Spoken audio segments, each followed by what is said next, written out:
예, 수업 시작하겠습니다. 여러분, 오늘 제가 드린 강의 계획서 한번 같이 보실게요. 저는 행정학 강사 최욱진이라고 하고요. 거기 첫 번째 네모에 보시면은요, 2020년이에요, 여러분. 올해 2020년 일반행정 군무원 구급 결과와 우리의 공부의 방향성에 대해서 제가 기술을 해두었어요. 결과를 봤을 때, 그러니까 이번에 1차 합격자를 얘기를 하는 겁니다. 그 비중을 봤을 때 선생님은 그 비율이 뭐 적은 편은 아니다, 합격자 비율이. 그렇게 생각은 하지만 개인적으로 만족은 좀 못하겠어요. 그러니까 저는 내년 같은 경우에는 여기 이렇게 앉아 계신 분 중에서 70% 이상이 1차 합격을 할 수 있다는 것을 목표로 하고 있습니다. 여러분들이 한 가지 유념하셔야 될 게 그만큼 그 1년의 과정이 분명히 녹록지는 않아요. 대단히 어려운 거라고 생각을 하셔야 됩니다. 우리가 군무원이라는 직장 자체가 직업적인 안정성을 보장을 받지 않습니까? 모두가 그렇게 생각을 하기 때문에 매우 어려운 과정을 거치게 된다. 이렇게 생각을 하시는 게 좋습니다. 그 동그라미 밑에 2번을 보도록 하겠습니다. 그 밑에 이의 제기 결과라고 나온 거 보이세요? 선생님이 이번에 25문항이잖아요, 군무원 문제가. 25문항이 이제 출제가 되고 나서 여러분들 그 가다반이 나왔었어요. 기억하시죠? 가다반이 나왔고 문제지를 공개를 했었는데 선생님은 항상 시험지가 나오자마자 리뷰를 싹 해요. 네, 그래가지고 이번에 시험의 난이도가 어땠다, 그리고 문제 풀이 같은 거를 해가지고 학원에다가 보냈습니다. 자, 그랬을 때 25문제 중에서 선생님이 국방부에다가 이의 제기를 했던 문항수는 3개였어요. 그러니까 이거 이상하다, 복수정답 될 것 같다 라고 했던 게 이의 제기한 게 3개였습니다. 그 중에서 2개는 받아들여졌어요. 그리고 나머지 1개 같은 경우에는 아예 모두 복수정답 처리가 되었습니다. 전반적으로 봤을 때 이의 제기 이제 다른 사람들도 다 했을 테니까 국방부에서 수정한 결과를 보면은 25문제 중에서 4문항을 복수정답 처리를 하거나 모두 정답 처리를 한 케이스가 됐어요. 그러니까 수정을 했다 이 말입니다. 그러니까 여러분들 그런 얘기를 들었을 때 어떤 느낌이 들어요? 좋은 시험 문제였다라고 하면은 그런 일이 없겠죠, 여러분. 그러니까 이번 시험은 출제자가 매우 많이 혼났을 가능성이 큽니다. 왜 그러냐? 최종 정답을 발표를 했을 때 국어하고 행정법은 수정이 된 게 하나도 없었어요. 근데 행정학만 어땠다? 4개가 바뀌었습니다. 그러니까 이번에 행정학을 제가 리뷰를 해봤을 때 이거 기존의 문제 유형에서 벗어나는 듯한 느낌이 크다라는 리뷰를 분명히 했을 거예요. 근데 결과적으로 최종 정답을 4개나 수정한 이상 앞으로 내년에 여러분들이 치를 군무원 행정학 9급 시험 문제는요, 일반적으로 중요한 어떤 부분에서 출제될 가능성이 되게 크다고 생각하시면 좋아요. 이거는 시험의 패턴입니다. 한 해의 문제가 되게 이상하잖아요. 그러면 그 다음에 문제가 출제될 때는 비교적 평이하게 나옵니다. 그걸 여러분들이 공부의 방향성을 설정할 때 유념하셔야 될 부분이다. 저는 이렇게 생각을 한다는 거죠. 됐죠? 그 다음에 3번 동그라미에서 군무원 행정학 출제 경향에 대한 선생님의 견해입니다. 이건 전반적인 데이터가 되겠는데요. 우리가 그 총론이라고 지금 얘기를 했어요. 적지 않으셔도 돼요. 그러니까 행정학이라고 하면은 크게 파트를 분류를 했을 때는 총론도 있고 강론도 있습니다. 근데 이제 출제 빈도를 봤을 때 이쪽이 이제 높긴 하다는 거예요. 아시겠죠? 근데 이제 총론이라는 게 선생님 뭡니까? 이제 여러분들은 아예 모르기 때문에 제가 설명을 하자면 간단하게 기초 부분에 해당한다라고 생각을 하시면 돼요. 요건 이제 세부적인 부분들에 대해서 배우는 겁니다. 근데 전반적인 출제 범위는 물론 총론과 강론에서 골고루 나오기는 합니다만은 여태까지 출제 데이터를 봤을 때 이 총론 같은 경우에는 해마다 그래도 많이 나오는 편에 속하는 부분이에요. 따라서 이 총론 부분을 일단은 잘 해두고 가는 게 중요하다. 그런 말을 하고 싶습니다. 물론 합격을 위해서는 양자가 모두 중요한 거예요. 아시겠죠? 하지만 총론도 기초인 만큼 그리고 출제 빈도도 있는 만큼 중요하다라는 점을 말씀드리고 싶고, 그 다음 니은번에 법령의 비중이라는 부분이 있어요. 우리 법치행정이라는 얘기 하지 않습니까? 그러니까 뭐 국가공무원법에 의거해서 공무원 관리를 하고, 국가재정법에 의거해서 정부의 돈 관리를 하고, 지방자치법에 따라서 지방정부를 관리하고, 이렇게 되는 거잖아요. 그러니까 행정학에는 수많은 법령이 등장을 하게 되어 있어요. 제가 지금 언급했던 법령들 있죠. 그런 것들에 대해서 공무원 시험에 비해서는 법령이 상대적으로 적게 나오는 편이다라고 생각하시면 좋아요. 하지만 선생님은 여러분들의 합격을 위해서 보수적으로 다 합니다. 아시겠죠? 다만 이제 수업 시간에 이런 부분은 참고해요. 이런 부분들은 중요한 겁니다. 이렇게 얘기는 다 해드릴 거예요. 됐죠? 그 두 번째 네모 박스에서 연간 커리큘럼이라는 게 있어요. 어찌됐건 간에 우리가 지금 수업 시간은 18시로부터 시작을 해서 22시까지 이렇게 되고 있습니다. 그러니까 제가 대표님께도 말씀을 드리긴 했는데, 일단 우리가 기본 이론 같은 경우는 이 시간대에 출발하기는 합니다만은 시간이 지나면서 강의실 사정이 바뀔 수가 있어요. 네, 그렇게 되면은 이 시간대가 조정이 되는 경우도 있을 수 있겠다. 참고 수준으로 보시고, 그 8, 9월에 보시면은 기본 이론이라고 되어 있고 총론 중심이라고 되어 있죠, 여러분? 그럼 여러분 이렇게 생각하시면 돼요. 8월과 9월에는 지금 우리가 뭘 공부하는 거다? 요거를 공부하는 거다. 이렇게 생각을 하시면 되겠습니다. 됐죠? 그 다음에 그 밑에 박스 보시면은 1, 2, 3번 동그라미 3개가 있습니다. 그렇죠? 동그라미 1번에 뭐라고 나오냐면은, 그럼 결국에는 우리가 이론 시간에는 주요 개념을 정리하는 거다. 그런 시간이다. 이렇게 생각하시면 되고, 2번 동그라미 같은 경우에는 OX 확인학습이라고 되어 있잖아요. 선생님은 여러분들을 끊임없이 의심할 거예요. 물론 여러분들이 열심히 할 거라고 믿습니다만은, 제가 오늘 수업을 하지 않습니까? 그러면 이제 일주일 뒤에 여러분들이 이 클래스에 오셔가지고 지난 시간에 배운 부분에 대해서 OX 테스트를 받는다, 이렇게 생각하시면 돼요. 됐죠? 선생님은 이제 강사로서 나름의 주관을 가지고 있어요. 가르칠 때 이렇게 해야 되는 게 좋겠다, 이런 주관이 있는데, 저의 어떤 철학 중에 하나는 기본적으로 출제가 된, 그러니까 기출 선지 같은 것들은 열심히 가르치는 편이에요. 반면에 기출이 되지 않은 선지, 강사들이 만들어낸 선지는 중요하게 생각하지는 않아요. 알겠죠? 기출이 된 선지를 중심으로 해가지고 제가 OX 확인학습을 하겠다. 3번 동그라미에서는 단원별 모의고사라고 되어 있습니다. 뭐 예를 들면은 우리가 이제 9월달 즈음에 이 총론 부분이 쭉 다 끝나게 되면은 이 부분에 대해서 모의고사를 제가 한번 또 쭉 볼 거예요. 그러면은 정리하자면 이렇게 되는 거죠. 매주마다 OX 테스트는 있는 거예요. 그 다음에 맨 마지막 주에는 이 부분에 대한 전반적인 모의고사를 제가 치르겠다. 그렇게 생각을 하시면 될 것 같습니다. 여러분들이 아주 작은 목표를 세우시기를 바랍니다. 예를 들어서 오늘 선생님한테 수업을 들었어요. 그럼 다음 주에 오실 때는 선생님이 내는 그 OX 퀴즈에 대해서 최소한 70% 이상은 맞추겠다. 이런 마인드로 오시면 딱 맞습니다. 그래서 그게 종이처럼 한 장 한 장씩 누적이 되면서 여러분들의 경쟁력이 생기는 거예요. 선생님은 경쟁력이라는 것은 이렇게 생각을 합니다. 단기간에 따라잡기가 힘든 힘, 이거를 저는 경쟁력이라고 생각을 해요. 그러니까 여러분들이 그렇게 종이 한 장 쌓듯이 계속 실력을 쌓다 보면 나의 어떤 경쟁자, 다른 수험생들이 단기간에 그거를 확 뚫어낼 수는 없어요. 여러분 종이가 두꺼워지면 확 뚫기가 힘들죠? 그런 거랑 똑같다고 생각하시면 됩니다. 그래서 한 주 한 주에 어떤 테스트에 최선을 다하자, 이런 마인드로 가세요. 됐죠? 그 다음에 이제 10월, 10일, 12월 같은 경우에는 심화이론이라고 되어 있는데, 이렇게 생각하시면 되는 거예요. 요 강론 부분이 있죠, 여러분? 이 강론 부분이 양이 되게 많아요. 뭐 예를 들면은 여러 가지가 있겠지만은 정책학이라는 것도 여기서 배우게 되고, 안 적으셔도 됩니다. 조직론이라는 것도 여기서 배우게 되고, 인사행정이라든지 여러 가지들을 이 강론 파트에서 쭉 배우게 돼요. 그러면은 그 정책학이라든가 아니면은 조직이론이라든가 인사행정 같은 게, 선생님이 이제 행정학과 졸업했잖아요. 그쵸? 네, 그러면은 각 과목 하나하나가 행정학과 기준으로 했을 때 3학점짜리라고 생각을 하시면 돼요.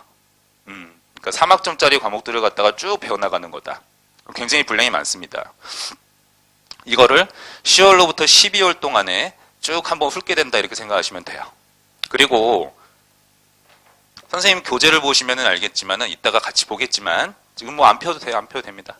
선생님 교재에는 430개의 기출문제가 실려 있어요. 기출문제를 다 풀면서 갈 거예요. 무슨 말인지 알겠죠?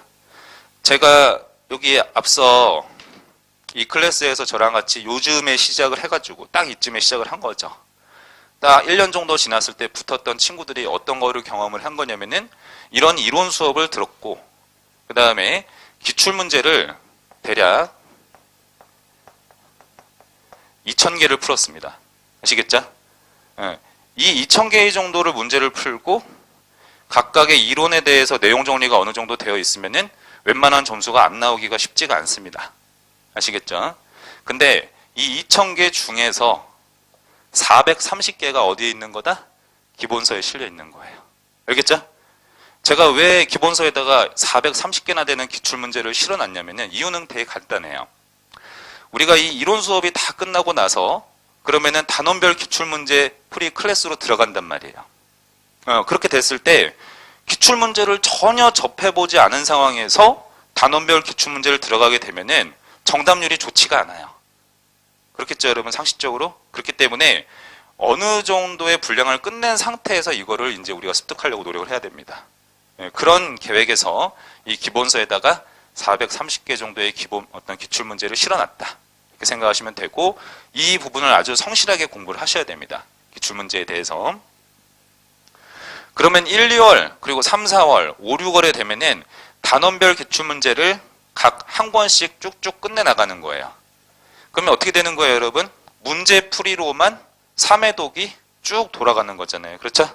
그래서 저는 공무원 시험 같은 경우에는 이 부분은 변함이 없어요. 단원별 기출문제집을 얼마나 잘 보느냐가 관건입니다. 그리고 이 단원별 기출문제집을 얼마나 빠른 시간 내가 반복을 할 수 있느냐, 그런 힘이 생기느냐, 그게 관건이라고 생각을 하시면 돼요.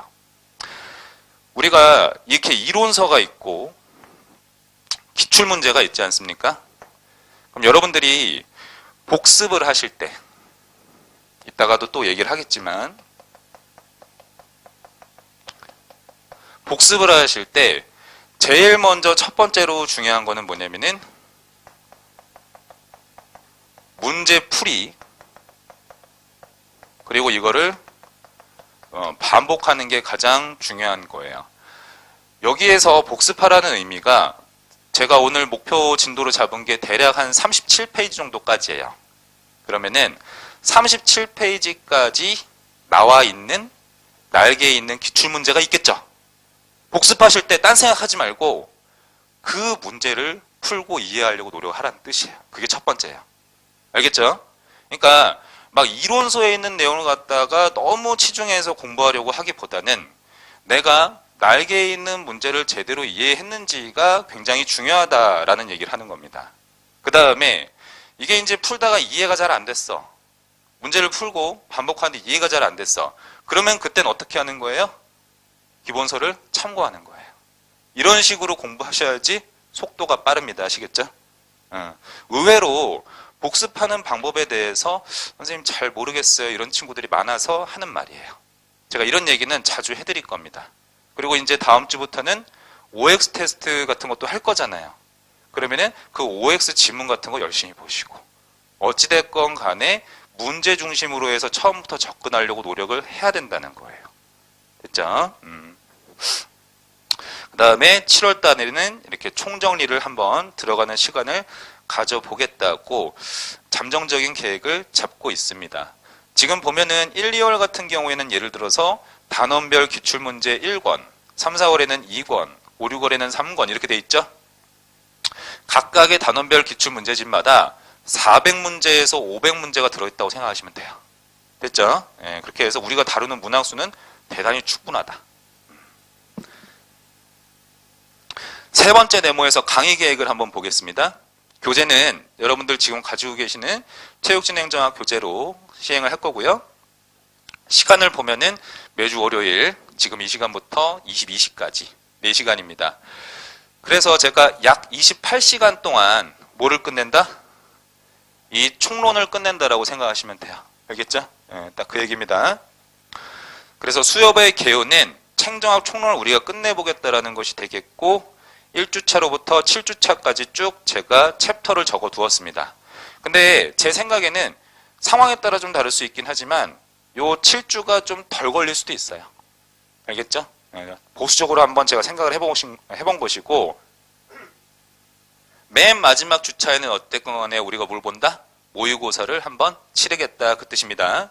그러니까 여러분들은 딴 생각하지 마시고 우리 이론 수업을 한번 들었으면은 날개에 있는 문제를 갖다가 복습해 보려고 노력을 하시고 그걸 이해하려고 노력을 해보시고 이해가 안 되면은 이론서를 한번 그 부분을 보는 것입니다.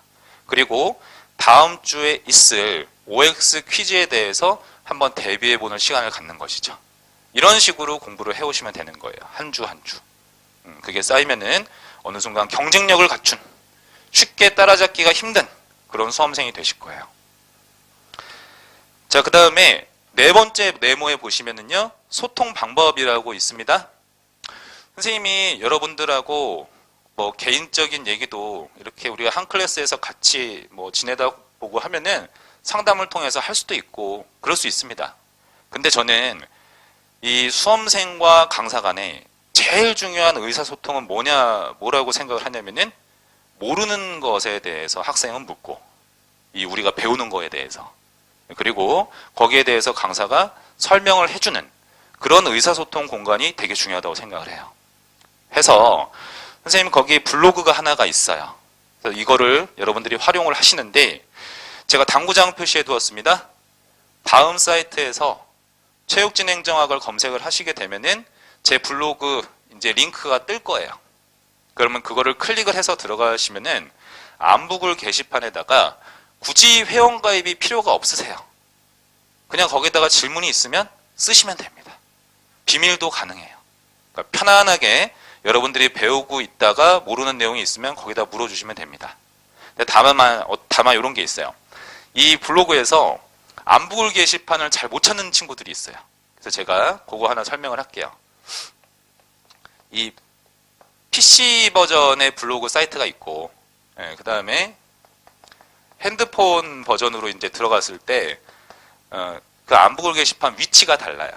그래서 PC 버전 같은 경우에는 이렇게 홈페이지가 이렇게 떴다라고 하면은 이 우측 상단에 게스트란이라고 아마 영어로 되어 있을 거예요. 거기를 컴퓨터로 클릭을 딱 하시면은 그냥 이렇게 글을 쓸 수 있도록 창이 하나가 뜰 겁니다. 그럼 거기에다가 그냥 선생님 뭐 이런 거 배웠는데 이런 게 이해가 안 가요. 비밀 댓글로 해도 되고 상관이 없어요. 그럼 제가 거기다가 답변을 들어드리겠습니다. 아시겠죠? 제가 이런 공간을 왜 만들어 두냐면은 우리 GWP 학원이 뭐 군무원 학원으로서는 참 좋아요. 제가 봤을 때는 인지도도 어느 정도 있고.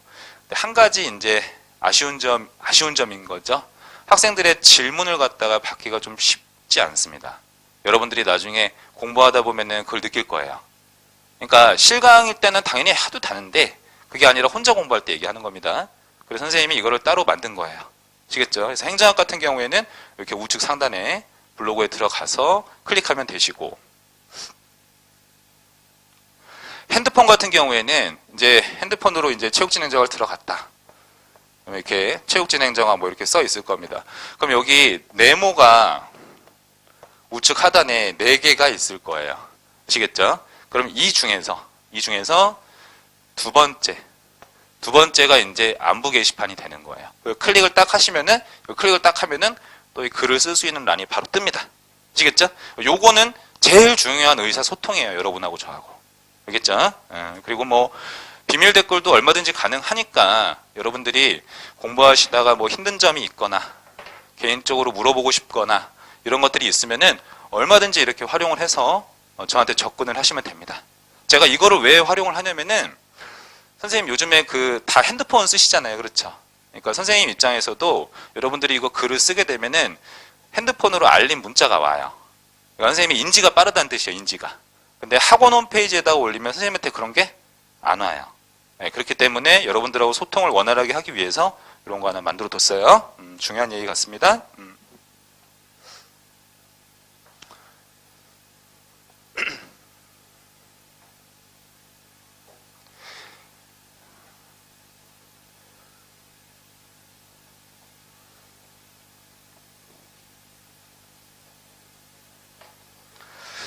자, 그러면은 그 주차별 내용이랑 소통 방법까지 한번 다 봤으니까요.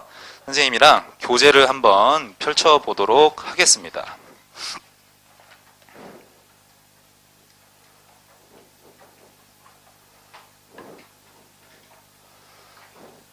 여러분 여기 교재 좀 넘기시다 보면은 체육진행정학 시작하기라는 페이지가 있어요. 거기 한번 펼치세요.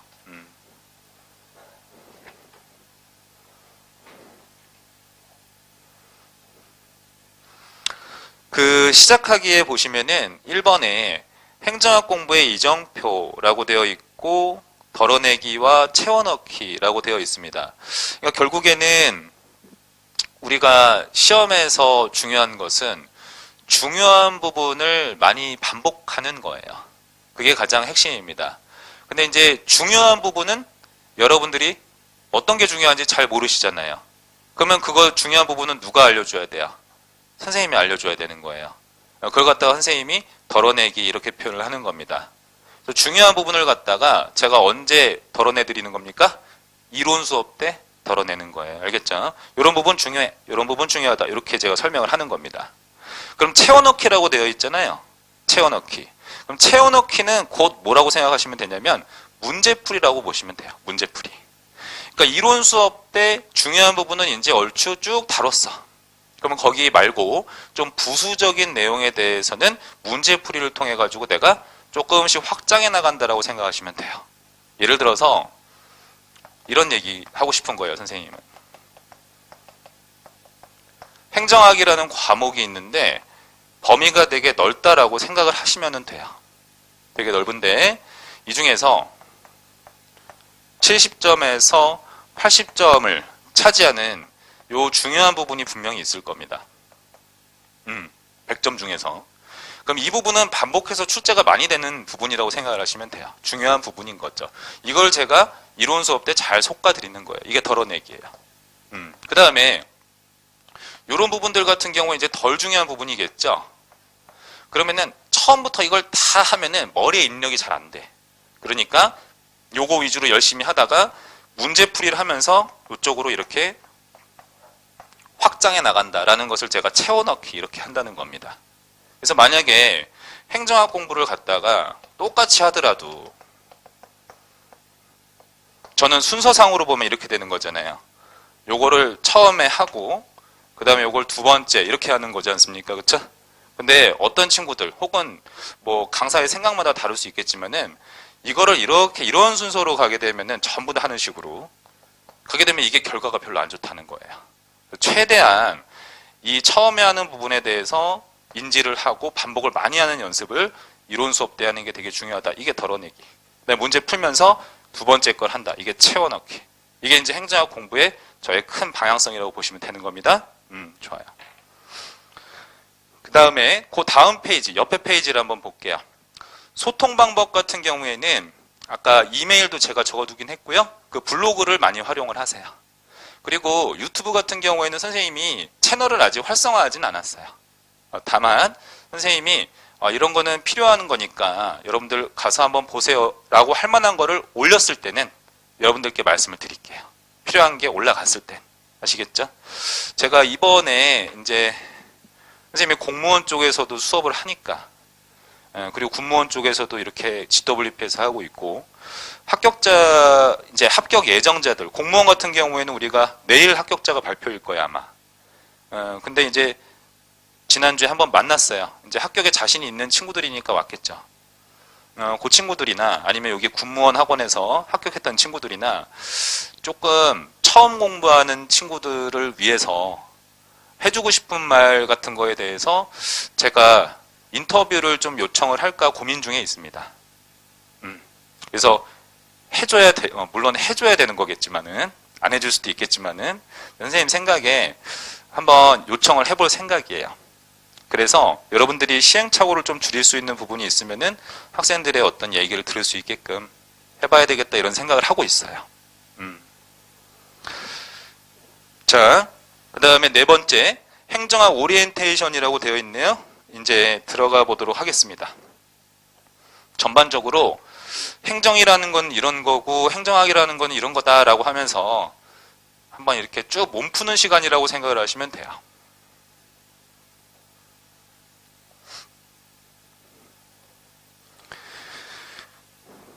우리가 행정이 뭐냐?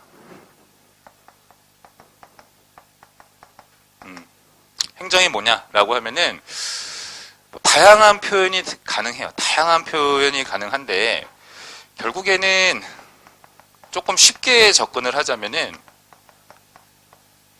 국가 관리다, 저는 이렇게 생각을 합니다. 아이디어를 잡을 때 여러분들은 공무원을 하시려고 하는 분들이지만은 뭐 백종원 씨라든가 이런 분들 같은 경우에는 사업하시는 분들이죠. 그러니까 내가 어떤 가게를 하나 운영을 하려고 해. 그러면 조그만 사업체를 갖다가 운영하는 거에 대해서 배우는 학문, 이러면은 경영학 이렇게 표현할 수도 있는 거예요. 하지만 행정은 그 단위가 조금 다른 거예요. 사업체가 아니라 여러분 뭐예요? 국가라고 얘기를 하는 거잖아요, 여러분. 국가를 관리하는 거, 이걸 갖다가 행정 이렇게 표현을 하는 거예요. 그러니까 대단히 학문의 사이즈가 어떤 느낌이에요? 작아요, 커요? 대단히 큰 편인 거잖아요, 그렇죠? 그래가지고 여러분들이 공부하는데 힘들어하는 겁니다. 여러 가지 학문들을 많이 배우는 거예요. 그럼 국가 관리라고 생각하시면 되고, 근데 제가 이제 그 밑에 그림을 하나 그려놨어요. 그림을 그려놨는데 그림이 있기 때문에 여러분들이 굳이 뭐 따라 그리실 필요는 없습니다. 거기에 보시면은 정부라고 적혀 있어요. 정부. 정부. 이거는 행정부를 얘기를 하는 거예요, 여러분. 지금 여기서 정부라는 것은 우리가 왜 그러지 않습니까? 삼권 분립이다라고 했을 때 입법부, 그다음 행정부, 사법부 이러지 않습니까? 그 중에서 이제 행정부를 얘기를 하는 거예요. 그리고 옆에 의회가 있죠. 입법부가 있습니다.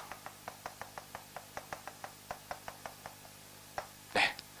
그러면은 여기 의회인 입법부 같은 경우에는 어떤 역할을 하냐라고 봤을 때 법률을 결정을 하죠. 얘는 주로 결정에 대한 업무를 만드는 겁니다. 법을 결정하는 거예요. 이 법을 만들겠다.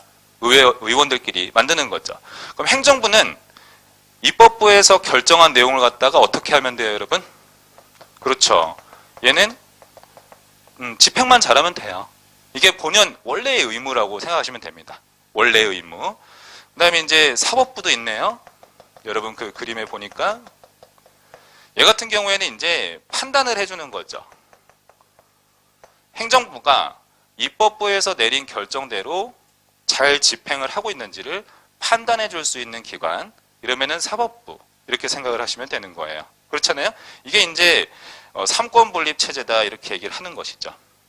그런 정도 된 상태에서 물론 행정을 하는 행정과 관련된 이런 주체들이 이런 친구들만 있는 건 아니에요. 지방정부도 이제 있는 거죠. 지방정부. 근데 우리나라에서는 지방정부라는 표현을 잘 안 써요. 뭐라고 보통 표현해요, 여러분? 지방자치단체 이렇게 표현을 많이 하죠. 그래서 각 지역에서 자치권을 바탕으로 해가지고 지역의 행정을 수행하는 지방정부들도 있는 겁니다. 행정의 주체로서 또 있고, 그 다음에 시장도 있는 거죠. 이 시장이라는 곳은 어떤 소비자와 판매자 간의 합리적인 교환 관계에 따라서 물건을 갖다가 사고 파는 곳이에요. 그럼 다시 이제 마켓 이렇게 얘기를 하는 거죠.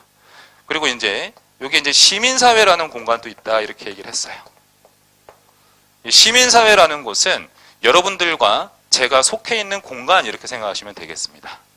그렇다라고 했을 때 다양한 이렇게 행위자들이 있구나 우리나라에는 이렇게 한번 생각을 해본 거예요, 선생님이. 근데 이 하나의 행정부라는 거, 이 정부라는 것은 하나의 조직이죠, 조직. 조직입니다. 우리가 나중에 행정학 배우다 보면은 조직론 이런 것도 배워요. 근데 이제 조직론이라는 것은 어떻게 하면 조직 관리를 잘할지를 갖다가 설명해 놓은 여러 이론들을 다 모아 놓은 거예요. 행정부도 어찌됐건 하나의 조직이라는 의미입니다. 그래서 우리 행정학에서는 무엇이 조직이냐라고 했을 때 목표가 있고 그 안에 사람이 있고 그 사람이 맡은 일이 있으면 다 조직이다 이렇게 얘기를 해요. 그런 논리로 따지자면 우리도 하나의 조직이 되는 거예요. 우리는 합격이라는 목표가 있고 여러분들과 저는 맡은 임무가 다 있는 거죠. 저는 중요한 부분을 솎아내고 여러분들은 그 부분을 잘 익혀나가는 거예요. 하나의 조직이 된 겁니다. 정부도 하나의 조직이라는 거예요. 근데 이제 이 조직이 운영이 되려고 하면은 자원이 필요해요. 자원이. 투입물이 뭐가 있어야 되죠. 그래서 이제 거기다가 제가 투입물을 갖다가 이렇게 그려놨어요. 다양하게 표현이 가능했지만 여기서 말하는 이제 투입물이라는 것은 돈도 있고 사람도 있는 거예요. 정부는 하나의 조직이니까 이 조직이 운영이 잘 되려고 하면 뭐가 필요해요? 그 안에 사람도 있어야 되고 조직이 운영될 수 있는 돈도 필요한 거잖아요. 그렇죠? 이 돈은 일반적으로 국민들이 내는 조세를 생각하시면 좋습니다. 그리고 이 사람 같은 경우에는 이 정부라는 조직 안으로 들어가서 일을 하는 공무원이다 이렇게 생각을 하시면 좋아요. 이런 자원들이 들어가서 정부라는 조직 안으로 들어가서 뭔가를 만들어내야 되는 거예요. 근데 여러분 거기 그림에 보시면은 정책과 공공 서비스를 만들어냅니다. 그렇게 얘기를 하고 있어요. 네, 이렇게 얘기를 하고 있습니다. 여기서 이제 정책이라는 것은 지금 뭐 정책의 정의를 여러분들이 암기하실 필요는 없고 외교정책, 복지정책, 국방정책 같은 거 있지 않습니까? 그런 것들을 갖다가 정부라는 조직이 만들어낸다 이렇게 생각하시면 되죠. 그 다음에 공공서비스라는 것은 여러 가지가 있을 거예요. 바깥에 있는 뭐 가로등에 불빛이 들어오게 만든다든지 아니면은 면허증을 발급을 해준다든지 이런 것들도 다 공공서비스를 공급을 하는 거죠. 근데 거기 그림에 보시니까 이 정책이나 공공서비스를 갖다가 왜 만든다? 공익을 위해서 만든다 이렇게 얘기를 하는 겁니다. 아시겠죠? 그래서 행정의 목적은 공익이다 이렇게 얘기하는 게 일반적이죠. 사익을 위해서 행정한다 그러지 않습니다. 국가관리는 무엇을 위해서 하는 거다? 공공의 이익을 위해서 하는 것이다. 공익이라는 것도 추상적인 개념이기 때문에 정의를 다양하게 할 수 있지만은 기본적으로 사익의 반대말이라고 생각하시면 좋아요. 사익은 개인의 이익이라면 공익은 그렇지 않은 거죠. 일반적으로 이해할 때는. 근데 선생님이 거기다가 지금 그림에 보시면은 여러 가지 막 이렇게 점선 처리해놨죠. 그렇죠. 그러니까 뭐 예를 들면 이런 거잖아요. 지방정부라는 행위자가 있고 입법부라는 행위자가 있고 시장도 있고 사법부도 있고 그다음에 시민사회도 있고 이렇게 다양한 행위자가 있다는 거예요. 행정부 말고도. 근데 얘네들끼리 이렇게 상호 연관이 되어 있다. 지금 제가 그런 표현을 쓴 겁니다. 그래서 현대사회에서 행정이라는 거는 이렇게 생각하시면 돼요. 제가 이 점선을 그려놓은 이유가 뭐냐면 행정부 혼자서 하는 게 아니라 행정부 혼자서 하는 게 아니라 입법부라든가 사법부와의 다양한 견제와 균형 속에서 지방정부, 시장, 시민사회 등과 협력을 하면서 이런 정책과 공공서비스를 공익을 위해서 만들어내는 활동이라고 하면은 행정 이렇게 얘기를 하는 거예요. 그거를 아주 단순하게 얘기하면 뭐라고 한다? 국가관리다 이렇게 생각하셔도 좋다라는 얘기가 되겠습니다. 자, 그랬을 때 이 공익을 제대로 달성을 할 경우에는 그냥 그대로 이렇게 유지하면 되지만 뭔가 고쳐야 될 점이 있어 이러면은 고치는 과정이 필요해요. 이 고치는 과정을 갖다가 뭐라고 얘기를 하냐면은 행정 환류 이렇게 표현을 합니다. 이걸 환류라고 얘기를 하는 거예요. 고치는 과정이에요.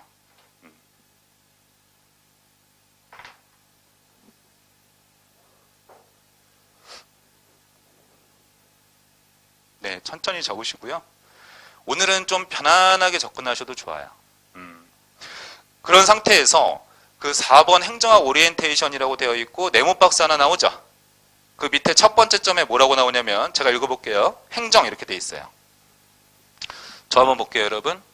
정부가 돈이나 사람 같은 거 활용을 해서 지방정부, 입법부, 시장, 사법부, 시민사회 다양한 주체들과 협력하면서 만들어내는 정책, 그 다음에 공공서비스 등을 만드는 활동 이렇게 표현할 수 있다라는 겁니다. 그게 이제 그 행정에 대해서 설명을 한 것이고 이거를 아주 심플하게 표현할 때는 전체적인 국가관리를 행정이다 이렇게 표현할 수도 있다라는 얘기가 되는 거예요. 됐습니다. 그러면은 그 밑에 두 번째 점에 행정학이라는 것은 행정에 대한 지식이나 이론을 배우는 학문이라고 얘기를 했어요. 그러면 행정학은 이렇게 생각하셔도 상관이 없겠어요. 국가관리에 대한 이론을 갖다가 다 모아둔 거죠. 그러면은 행정학 이렇게 생각하셔도 좋습니다. 선생님이 나중에 외워야 되는 것은 외워야 됩니다 라고 얘기를 할 거예요. 그러니까 이런 것들은 아 이런 거구나 라고 그냥 편안하게 들으셔도 상관없습니다. 자, 이렇게 한번 그림을 한번 봤고요. 그래서 다양한 주체들이 있는 거예요. 행정부도 있다, 입법부도 있다, 사법부도 있다, 지방정부, 시장, 시민사회, 다양한 행위자와의 어떤 협력을 통해서 이런 걸 만들고 공익을 달성하는 거, 그거를 행정이라고 한다. 그 다음에 페이지 한번 넘겨볼게요. 이 책의 목차 부분이 되겠습니다. 제가 목차 설명을 들어갈 거예요. 파트 2 먼저 보겠습니다. 파트 2. 파트 2에 보시면은 지금 정책학이라고 되어 있지 않습니까? 그렇죠? 그러면은 제가 이런 얘기 했습니다. 아까 그림 보면서. 행정부가 다양한 주체들과 협력하면서 만들어내는 정책, 그리고 공공서비스, 이런 게 있다 그랬었어요. 근데 이제 이 공공서비스는 보통 소규모의 정책, 이렇게 표현하기도 해요. 그래서 정책이든 공공서비스든 큰 차이는 없습니다. 규모의 차이가 있다, 이렇게 생각하시면 되죠. 그렇기 때문에 이 정책을 일단 중요한 메인 테마로 봐요. 그래서 이 정책에 대해서 배우는 거를 정책학 이렇게 얘기를 해요. 정책에 대해서 배우는 거를 정책학이다. 그 다음에 파트 3에서 조직론이라고 되어 있습니다. 그 조직론 같은 경우에는 제가 아까 이런 얘기 했었죠. 행정부도 하나의 조직이다, 이런 얘기 했었지 않습니까? 네, 그러다 보니까 아, 이 조직 관리 어떻게 하면 잘할 수 있을까? 이거를 갖다가 고민하는 거, 이걸 갖다가 조직론 이렇게 얘기를 해요. 조직론. 그 다음에 파트 4에서 인사행정이라고 되어 있습니다. 인사행정이라는 거는 쉽게 말하면은 사람 관리예요. 사람 관리. 네, 그래서 제가 정부라는 것은 운영, 조직의 운영이 되기 위해서는 사람이 필요하다, 이런 얘기를 했었어요. 그래서 이 사람 관리에 대해서 배우는 거, 이거를 인사행정이다, 이렇게 얘기를 하는 겁니다. 그 사람 관리의 한 부분 중에 하나가 이런 거에 있어요. 어떤 기준으로 공무원을 채용할 것인가, 이런 것도 다 인사행정의 한 분야예요. 예를 들어서 여러분들은 군무원이라는 특정직 공무원이 되기 위해서 어떻게 해야 되는 거예요? 시험을 봐야 되는 거잖아요. 이렇게 시험에 따라서 공무원을 채용하는 인사행정제도, 이러면은 실적주의 인사행정제도, 이렇게 표현을 합니다. 이런 다양한 것들에 대해서 배우는 게 인사행정 파트. 그 다음에 다음 페이지 넘어가 볼게요. 파트 5에 재무행정이라고 나오죠. 이 재무행정 같은 경우에는 이거예요. 정부라는 조직이 운영이 되려면 뭐가 필요해요? 돈이 필요한 겁니다. 그래서 이 돈 관리에 대해서 배우는 거, 이걸 재무행정. 이렇게 들어가는 겁니다. 자, 그리고 나서 파트 6에 봤더니 행정환류라는 부분이 나왔어요. 아, 공익을 제대로 달성하지 못했을 때 고치는 과정, 피드백하는 과정을 갖다가 환류라고 하는데, 이런 부분들도 파트의 하나를 차지하고 있다, 이렇게 생각하시면 되는 거예요. 그 다음에 파트 7에 지방자치론이라고 나와 있습니다. 제가 우리나라에서는 지방정부라는 표현을 잘 쓰지 않는다. 보통 지방자치단체라고 하는 표현을 쓰지만, 여기에 대해서 이제 다루고 있는 게 지방자치론이 되는 거예요. 이렇게 포인트를 잡으시면 되겠습니다.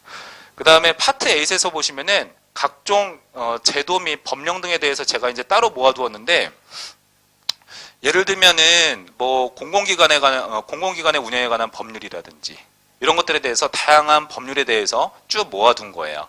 근데 그런 부분들 같은 경우에는 선생님이 중요한 부분을 잘 솎아주는 게 되게 중요합니다. 그래서 선택적으로 우리가 공부를 하게 될 겁니다. 좋아요. 그럼 제가 아까 이런 얘기를 했어요.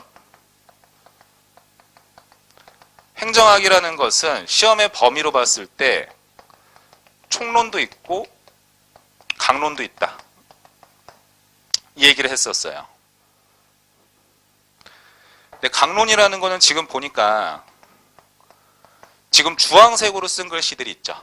이게 다 강론이라고 생각을 하시면 돼요. 아까 얘기했던 것처럼 뭐 정책이라든지 조직이라든지 인사라든지 아니면 재무라든지 지방자치라든지 등 점점점 이렇게 적겠습니다. 그러면 행정학 총론이라는 것은 이 강론을 제외한 분야라고 생각하시면 되겠죠. 강론을 제외한 분야. 그리고 강론을 제외한 분야를 갖다가 우리가 행정학 기초라 한다. 이렇게 표현을 하는 거예요. 기출 빈도상으로 봤을 때 이게 굉장히 높은 편이긴 한데 이 강론 부분에서도 고르게 나오는 편이다라고 생각하시면 돼요. 뭐 정책 2문제, 조직 2~3문제 이런 식으로 고르게 조금씩은 다 나온다라고 생각하시면 좋습니다. 그래서 결과적으로는 이것도 다 꼼꼼하게 공부를 하셔야 돼요.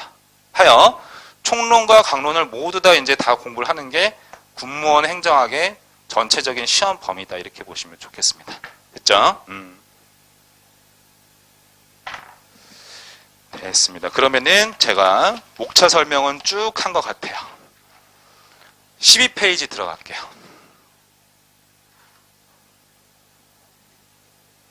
제가 그 행정의 정의, 행정과 행정학의 정의까지만 하고 좀 쉬도록 하겠습니다. 거기 1번 네모에서 행정과 행정학의 정의라고 나오고 1번에 행정이란 이렇게 나왔지 않습니까? 자, 거기에서 틀을 잡아두세요. 행정이라는 것은 2가지 카테고리로 분류를 했어요. 하나는 광의로서 행정이 있고요. 다른 하나는 협의로서 행정이 있다. 이렇게 생각을 해두시면 돼요. 협의라는 거는 여러분 뭐 딱딱한 용어지만은 좁은 의미 이렇게 생각을 하세요. 좁은 의미. 그 다음에 광의라는 것은 넓은 의미로서의 행정 이렇게 생각하시면 좋습니다. 행정이라는 거는 광의하고 협의가 있다. 자, 저 한번 보시죠. 요거 외우세요. 이 정의. 아시겠죠? 요 정의 외웁니다.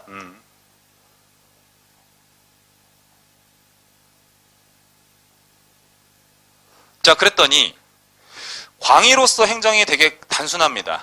지금 읽어보니까 리딩을 해보면 이렇게 나올 거예요. 협동 행위 이러면 다 행정이야. 이렇게 보는 관점이 광의로서 행정이라고 생각하시면 돼요. 여러분하고 저도 있잖아요. 지금 군무원 시험 2021년 군무원 시험을 합격하기 위해서 서로 뭐 하고 있는 거예요? 협동하고 있는 거잖아요. 그렇죠? 이런 것도 다 행정이야. 이러는 게 광의로서 행정이라고 생각하시면 돼요. 야, 협동만 있으면 다 행정이야. 이렇게 보는 관점이 광의로서 행정이다. 그래서 이 뭘 강조한다, 여러분? 협동 자체만 되게 강조하는 겁니다. 아시겠죠? 협동만 있으면 돼. 근데 협의로서 행정을 제가 조금 정리를 해볼게요. 협의로서 행정은 제가 이 그림을 그리면서 설명했던 내용이 협의로서 행정 이렇게 생각하시면 되는데 사실은 제가 한번 정리해 보겠습니다. 키워드만 적을게요. 정부가, 여기서 말하는 정부라는 것은 행정부를 얘기하는 겁니다. 정부가 공익을 위해서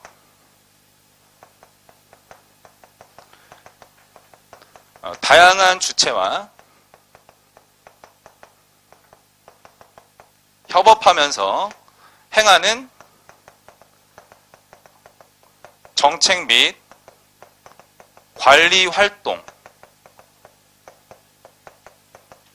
이거를 협의로서 행정이다 이렇게 표현을 합니다. 그래서 제가 그 1번 방가로에서 협의로서 행정이라는 것은 적어두었어요. 그런 부분 체크해 두셔도 되고 적어 두셔도 되고 상관은 없습니다.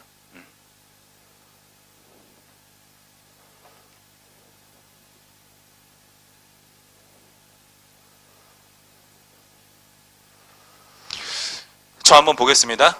그럼 여러분들 시험에서 광의와 협의, 행정이라는 게 이게 2가지 의미가 있는데 이거 둘을 가르는 나름의 기준이 있지 않겠습니까? 이걸 여러분들이 잘 체크를 해두셔야 되는데 협의로서 행정 같은 경우에는 주어에 뭐가 나오냐면은 정부가 나와요. 근데 광의 같은 경우에는 누가 뭐 하는 거다 이런 얘기가 따로 특정된 게 없습니다. 그냥 광의로서 행정 같은 경우에는 뭐 이런 식인 거죠. 이렇게 표현해도 상관없어요. 예를 들어서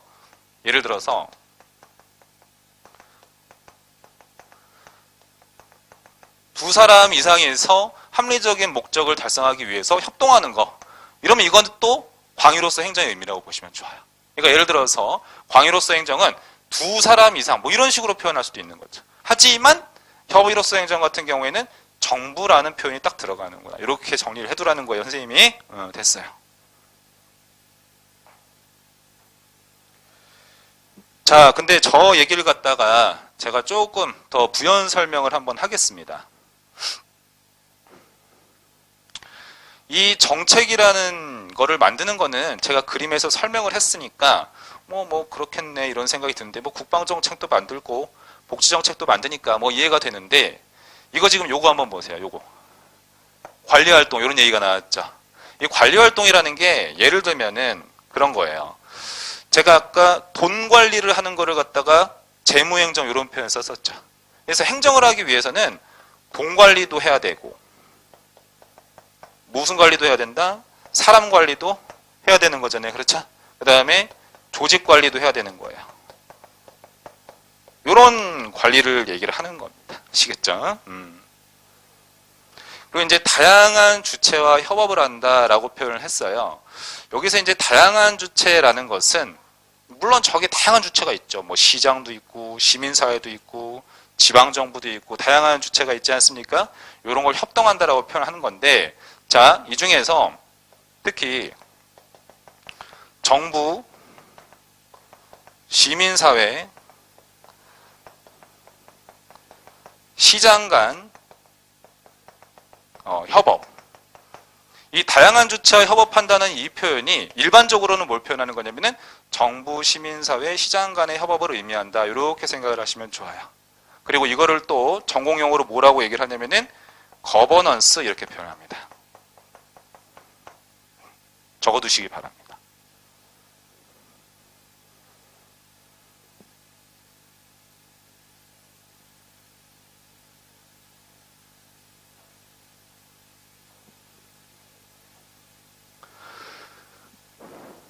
그리고 요거는 시험에 나오는 얘기는 아니지만 공부하는데 참고하라는 뜻에서 제가 하나 적어드리자면은 우리가 일반적인 뭐 그냥 정부 이러잖아요. 그럼 이것도 뭐 협의로서 정부가 있고 광의로서 정부가 있다 이렇게 보는 견해도 있어요. 외우지는 마세요. 참고만 하세요. 협의로서 정부 같은 경우에는 딱 행정부만 얘기해요. 근데 광의로서 정부 같은 경우에는 이게 행정부, 그 다음에 입법부, 그 다음에 사법부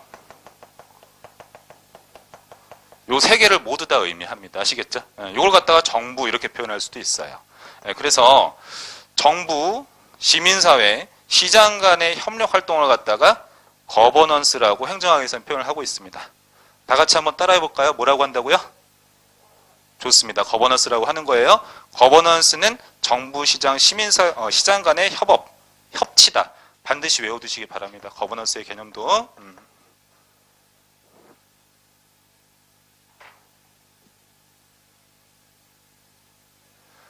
자, 복습하실 때 집에 가서 오늘 이렇게 하시는 거죠.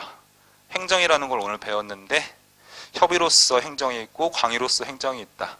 광의로서 행정이라는 것은 협동만 있으면 다 행정이라고 하는 거야. 이렇게 얘기를 하는 거죠. 협의로서 행정이라는 것은 정부라는 표현이 나와야 돼요. 정부가 공익을 위해서 다양한 주체와 협동하면서 행하는 정책 및 관리 활동. 이걸 갖다가 협의로서 행정이라고 하는구나. 이 두 가지 정도는 암기를 하라는 뜻이에요. 무슨 뜻인지 알겠죠? 10분 정도 쉬었다가 다음 수업 들어가겠습니다.